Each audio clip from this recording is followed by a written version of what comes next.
Hey there, this is Women on the Brink. I'm your host, Chris Jeffrey, a registered acupuncturist and wellness advisor with a passion for helping women live happier and more balanced lives. When I'm away from work, I'm usually outside in nature, either walking the seawall or I'm hiking in the mountains. And like many of you, my life has been filled with moments of hardship, some that I thought I couldn't overcome and really left me questioning my own strength. But through these challenges, I discovered resilience, courage, and a renewed sense of purpose. So I'm here to share not just my journey, but the lessons I've learned, and to remind you that no matter what obstacles come your way, there's always a path forward. And just to let you know, this podcast is not prescriptive, it's an offering. So please take what resonates with you and leave the rest. Welcome to Women on the Brink.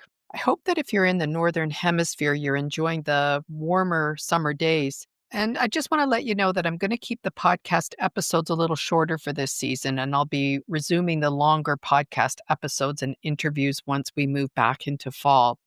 So stay with us for some shorter but impactful episodes over the next few weeks. Today, we're leaning into the yang energy of summer, the season of fire and fullness and outward expression. If you're someone who feels more at home in the quiet, reflective energy of winter or fall, this season can feel maybe a little intense. But what if we could meet summer as a season that invites us into vitality and movement and connection with others and even joy?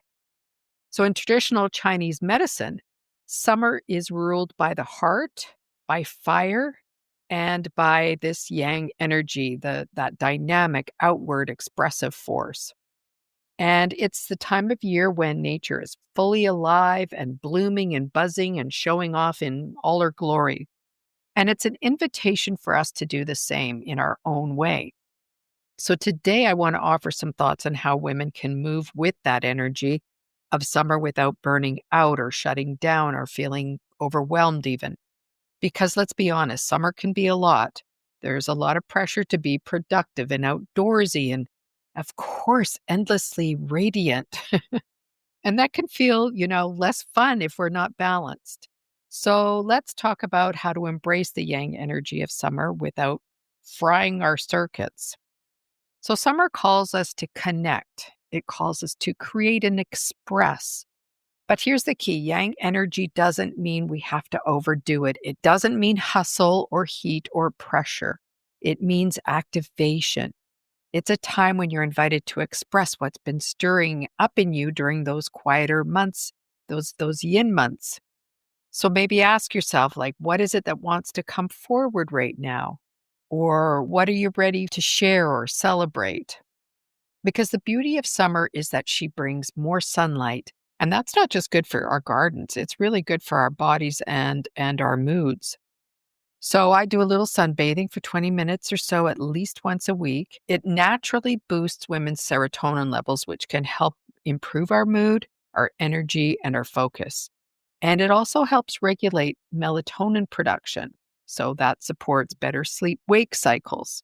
And for women, this added light can feel like an internal permission slip to step outside and reconnect with nature and feel alive in our skin. So some days for me, it's early morning walks or a late afternoon swim or simply letting my skin soak up the sun during my lunch breaks. These light-filled moments are invitations for me to honor my body and uplift my spirit and enjoy the rhythm of longer days. So this summer, you'll find me spending most of my time with, people who light me up. And right now, I've got 2 of my 3 daughters in Vancouver right now.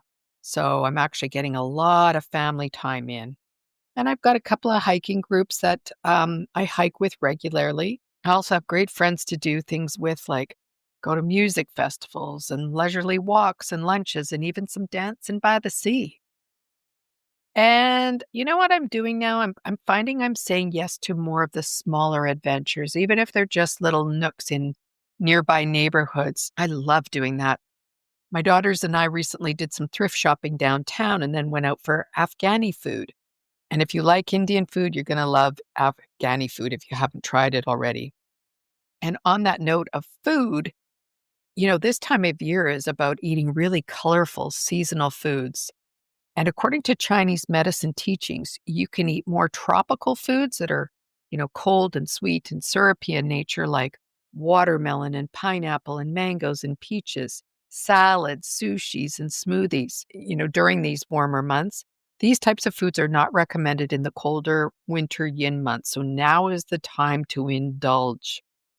And I'm also doing a lot more outdoor movement. I mean, I'm outdoors year round, but in summer, I love swimming in the cold canyon and taking long beach walks, hikes in the forest, and I'm even doing some great seawall runs right now. And in the quieter moments, I'm painting and writing. Did I say painting? Yeah. I didn't say I was great at it, but I'm finding a lot of peace in this form of self expression right now. So, doing a lot of that with my family, actually. And the most important part of this outward yang experience at this time of the year is really listening to your inner rhythm. You don't have to match the external world's pace, you just have to stay in relationship with your own. So, this season is a reminder that life is meant to be lived fully and shared, and that there's beauty in being seen, in showing up, and in letting yourself feel good. So, what does that look like for you?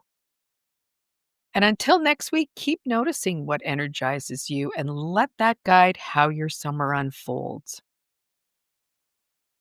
Thanks for joining. And I want you to know that this isn't just a podcast, this is a movement. So share this information with your friends and let's go, ladies.